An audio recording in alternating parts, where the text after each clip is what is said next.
السلام علیکم ورحمۃ اللہ وبرکاتہ۔ حضرات ناظرین و سامعین، آج میں آپ لوگوں کی خدمت میں گناہ کبیرہ جو سب سے بڑا گناہ کہا جاتا ہے، جس گناہ کے معافی تلافی کے لیے پروردگار عالم سے اور اللہ تعالیٰ کے نزدیک بارگاہ الہی اور عزتی میں توبہ نصوحہ، توبہ کرنے کے بعد گناہ معاف ہوتے ہیں، جس کے بارے میں قرآن کے اندر بھی ذکر ہے، کے سلسلے میں کچھ دیر بہت ہی کم وقت میں عرض کرنا چاہتا ہوں۔ میرے ناظرین اور سامعین، بہت ایسے اوقات 24 گھنٹے میں گزرتے ہیں جو معمولی وقت میں معمولی باتوں پر ہم گناہ کبیرہ کا مرتکب ہو جاتے ہیں اور بڑا گناہ کر بیٹھتے ہیں، جسے ہمیں اور آپ کو پتہ بھی نہیں چلتا کہ گناہ کبیرہ، بڑا گناہ کون سا، جس کے بارے میں قرآن پاک کے اندر ذکر کیا گیا، جس گناہ کے بارے میں، جس کے عذاب کے بارے میں ہم معمولی باتوں میں الجھ کر ہمارے روز مرہ کی یہ زندگی ہے، معمول رہا ہے، مذاق میں بھی گناہ کبیرہ کے مرتکب ہو جاتے ہیں اور گناہ کبیرہ کر بیٹھتے ہیں، اور اس کا ہمیں احساس نہیں ہوتا ہے۔ اس کی وجہ اور وجہ خاص صرف اور صرف یہ ہے کہ ہم نے آج تک گناہ اور گناہ کبیرہ کو سمجھا نہیں اور اس کے سلسلے میں کچھ معلومات کرنے سے گریز کرتے رہے۔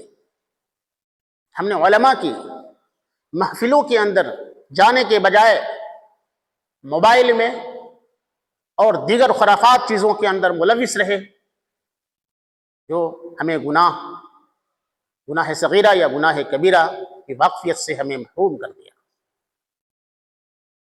میرے ناظرین، جس گناہ کے کرنے کے بعد سماج کے اندر اور معاشرے کے اندر بھی برائی اور خرافات پھیلتے ہیں اور انسانی زندگی کو اور انسان کے خاندانی زندگی کو کھوکھلے کر دیتے ہیں،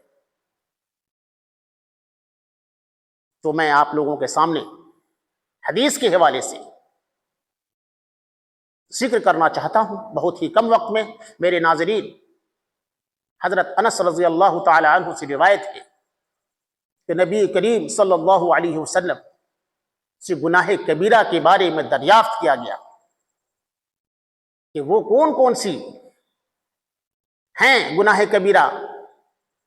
آپ صلی اللہ علیہ وسلم نے ارشاد فرمایا، اللہ تعالیٰ کے ساتھ شریک کرنا، یعنی اللہ تعالیٰ کے اندر جو قبضہ قدرت کے اندر جو طاقت ہے اور قوت ہے اور شکتیاں ہیں، غیر اللہ کو اس میں شریک کرنا، اللہ کے علاوہ کو اس میں ملوث کرنا، شریک کرنا، ان سے مرادیں مانگنا وغیرہ ذالک، یہ تمام چیزیں شرک کہلاتی ہیں۔ تو جناب رسول اللہ صلی اللہ تعالی علیہ وسلم سے پوچھا گیا کہ وہ کون سے ہیں گناہ کبیرہ، وہ کون سے ہیں؟ تو آپ صلی اللہ علیہ وسلم نے ارشاد فرمایا، اللہ تعالیٰ کے ساتھ شریک کرنا۔ پھر فرمایا، ماں باپ کی نافرمانی کرنا۔ آج ہم ماں اور باپ کی نافرمانی کرتے ہیں، تھوڑی بات میں کہتی ہیں، سنتے ہیں، سن کر انسنا کر دیتے ہیں، ہمارے دل و دماغ کے اندر والدین کی باتوں کا کوئی اثر نہیں ہوتا۔ نافرمانی جو آپ صلی اللہ علیہ وسلم نے حدیث کے اندر فرمایا ہے کہ ماں باپ کی نافرمانی کرنا، اس کا مطلب یہ ہوا کہ ان کی بات کو ٹھکرا دینا، یہی تو گناہ کبیرہ ہے۔ اور تیسرے نمبر پر آپ صلی اللہ علیہ وسلم نے فرمایا گناہ کبیرہ کے سلسلے میں کہ قتل کرنا، ناحق قتل کرنا، یہ بھی گناہ ہے۔ اور بارہا ہم اس طرح کے حوادثات اور واقعات سنتے ہیں ایک مسلمان دوسرے مسلمان کا قاتل ہے اور وہ گمراہ ہے یا قید کے اندر ہے، کیا دنیا کے اندر جو قاتل قتل کر کے قید کے اندر جاتا ہے تو کیا وہ صحیح ہو جاتا ہے، پاک و صاف نکلتا ہے؟ اور پانچویں جگہ فرمایا جھوٹی گواہی دینا۔ اتنا آسانی سے کوٹ کچہری کے اندر میرے ناظرین دیکھا جاتا ہے کہ گواہ مول خریدے جاتے ہیں، پیسے پر خریدے جاتے ہیں اور مقتول کے حق میں ناحق فیصلہ دے کر قاتل کو نکال دیتے ہیں۔ آپ صلی اللہ علیہ وسلم نے فرمایا جھوٹی گواہی دینا یہ بھی گناہ کبیرہ ہے۔ میرے محترم، حدیث کے اندر ہے، یہ کوئی ہوائی والی باتیں نہیں ہیں۔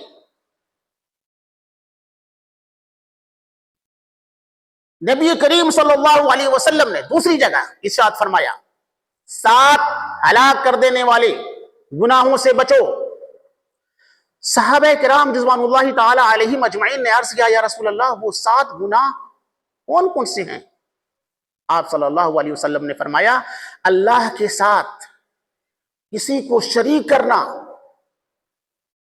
تو آپ نے سنا وحدہ لا شریک کی، جو قبضہ قدرت میں طاقت ہے اس میں کسی غیر کو شریک کرنا، یہی ہے شرک۔ جادو کرنا، ساحر اور جادو آج کل گھومتے پھریں گے، ساحر جادو کفریہ کلام کفریہ عمل کر کے وہ سیکھتے ہیں اور انسانوں کو ناحق تکلیفیں پہنچاتے ہیں۔ موت تو دینے والی ذات اللہ کو، البتہ تکلیفیں پہنچاتے ہیں۔ جادو کرنا، 7 ہلاک کرنے والی چیزیں آپ صلی اللہ علیہ وسلم نے ان سے بچنے کا حکم فرمایا۔ ناحق کسی کو قتل کرنا، سود کھانا، سود کھانا۔ میرے محترم، جس سود کے بارے میں قرآن کے اندر آیا، حرمت کے بارے میں، سود کھانا اور یتیم کا مال کھانا، بہت ہی آسانی کے ساتھ یتیم اور مسکین کا مال کو ہم لوگ صرف کرتے ہیں، کھاتے ہیں، قبضہ کرتے ہیں۔ اور بہت سی چیزیں جناب رسول اللہ صلی اللہ تعالی علیہ وسلم کی احادیث سے ثابت ہیں گناہ کبیرہ کے سلسلے۔ فرمایا گیا کہ اسلامی لشکر کے ساتھ اپنی جان بچانے کے لیے جہاد سے بھاگ جانا، ساتھ چھوڑ دینا، یہ بھی گناہ کبیرہ ہے۔ اور پاک، اور آخر میں آپ صلی اللہ علیہ وسلم نے فرمایا کہ پاک دامن ایمان والی بری باتوں سے بے خبر بھولی بھالی عورتوں پر زنا کا تہمت لگانا، زنا کا تہمت لینا، حالانکہ وہ ایسی بات نہیں ہے، وہ عورت ایسی نہیں ہے، بھولی بھالی ہے، پاک دامن ہے، ایمان والی ہے، بری باتوں سے بچنے والی ہے، اس پر جھوٹا زنا کا تہمت لگانا۔ جناب رسول اللہ صلی اللہ علیہ وسلم نے 7 کاموں سے بچنے کا حکم فرمایا۔ قرآن کے اندر آیا احل اللہ البیع وحرم الربا، کہ ہم نے خرید و فروخت کو حلال کیا، بیع و شراء کو حلال کیا، وحرم الربا، اور سود کو حرام کیا۔ ایک لگاؤ اس شرط کے ساتھ کہ تمہارا نقصان ہو یا فائدہ ہو ہمیں اس سے کچھ لینا دینا نہیں، ہمیں بس اتنا ملنا چاہیے جتنا ملنا ہے۔ یہی تو سود ہے۔ سود کے معنی ہی فائدے کے ہیں، خواہ تمہارا گھاٹا ہو یا نہ ہو، فائدہ ہو یا نہ ہو۔ حل اللہ البیع وحرم الربا فرمایا گیا۔ سود کھانا، یہ تمام چیزیں ہماری اس اخلاقی زندگی، معاشرتی اور سماجی زندگی کے اندر میرے محترم پائے جاتے ہیں، اور ہم یہ کہتے ہیں کہ آج ہم پریشان حال ہیں، طرح طرح کے خرافات میں ملوث ہیں اور اپنی پریشانیوں کو گناتے ہیں۔ میرے محترم، ہماری زندگی جناب رسول اللہ صلی اللہ تعالی علیہ وسلم کی بتائی ہوئی زندگی کے مطابق ہے نہیں، صحابہ کرام کی زندگی کے مطابق ہے نہیں، ہمارے اسلاف صوفیاء کرام کی عملی زندگی کے مطابق ہے نہیں۔ تو کیا ہمارے زندگی اور ایمان کے اندر خرافات نہیں شامل ہوں گے؟ ایمان محنت کھوجتا ہے، تقوی محنت کھوجتا ہے، خرافات کو ختم کرنے کے لیے اپنے نفس امارہ کو لگام دینی ہوگی۔ میرے محترم، کہا گیا کہ اگر ہم توبہ کرتے ہیں اور توبہ کرنے کے بعد نیک کاموں پر چلنے کے لیے ارادہ کرتے ہیں تو اللہ تعالیٰ اس سے خوش ہوتے ہیں، اللہ تعالیٰ اس سے خوش ہوتے ہیں۔ فرمایا گیا یا ایھا الذین آمنوا توبوا الی اللہ توبۃ نصوحا عسى ربکم ان یکفر عنکم سیئاتکم ویدخلکم جنات تجری من تحتها الانہار۔ اگر تم توبہ نصوحا کرو گے، فرمایا گیا قرآن کے اندر یا ایھا الذین آمنوا توبوا الی اللہ توبۃ نصوحا عسى ربکم ان یکفر عنکم سیئاتکم۔ توبہ نصوحا کہتے ہیں کس کو؟ پہلے اس کو آپ سمجھیں۔ توبہ نصوحا کہتے ہیں ایسے توبہ کو جو اللہ کی بارگاہ میں اس وعدے اور پختہ ارادہ اور عزم مصمم کے ساتھ وعدہ کرے اور ارادہ کر کے توبہ کرے، اے اللہ اب میں ایسا گناہ کبھی نہیں کروں گا، پھر جاؤں گا، ایسا عمل نہیں کروں گا۔ توبہ کرے وعدہ کے ساتھ، پختہ ارادہ عزم مصمم کے ساتھ، تو اللہ تعالیٰ ان کے گناہوں کو معاف فرما دیتے ہیں۔ اور توبہ کرنے والے کا مرتبہ ہے التائب من الذنب کمن لا ذنب لہ۔ فرمایا گیا التائب من الذنب کمن لا ذنب لہ۔ تائب یعنی توبہ کرنے والا، گناہوں سے پھر جانے والا، واپس ہو جانے والا، اپنے گناہوں کے معافی مانگنے والا ایسا ہے جیسا کہ التائب من الذنب کمن لا ذنب لہ، گویا کہ اس سے گناہ ہوا ہی نہیں۔ توبہ کرنی چاہیے اور اللہ کی بارگاہ میں وعدہ کرنی چاہیے اور گناہوں سے باز آنی چاہیے، تاکہ ہماری زندگی اور معاشرے کے اندر جو خرافات ہیں، پریشان ہیں، اس پریشانیاں سے اللہ تعالیٰ ہم تمام لوگوں کو نکالے۔ زندگی کے اندر جو تکالیفیں ہیں، مصائب جھل رہے ہیں، خرافات موجود ہیں، اس کی وجہ اور وجہ خاص صرف اور صرف یہ ہے کہ ہماری عملی زندگی بگڑ چکی ہے۔ انسان اپنے عملی اعمال کی سزا اس دنیا سے پانا شروع کر دیتا ہے۔ اعمال کو درست کرو میرے ناظرین اور سامعین، تو گناہ کبیرہ، بڑے بڑے گناہوں کے اندر عام طور سے مذاق میں شامل ہو جاتے ہیں اور گناہگار ہو جاتے ہیں اور گناہوں کا مرتکب ہو جاتے ہیں۔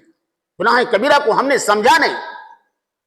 میرے ناظرین اور سامعین، میں بتا دوں، ان مسائل کو سمجھنے کے لیے، عملی زندگی کو سدھارنے کے لیے تہیہ کرنا ہوگا اور عزم مصمم کے ساتھ وعدہ کرنی ہوگی، توبہ کے ساتھ کہ اللہ ہم نے جو ابھی تک جو کیا اسے معاف فرما دے، اور توبہ کرتے ہوئے اپنی زندگی کو جناب رسول اللہ صلی اللہ تعالیٰ علیہ وسلم کے طریقے کے مطابق بتائی ہوئی زندگی پر اپنی زندگی کو لائیں اور ڈھالیں، تبھی ہماری اور آپ کی دنیا اور آخرت دونوں کے اندر کامیابی ہے۔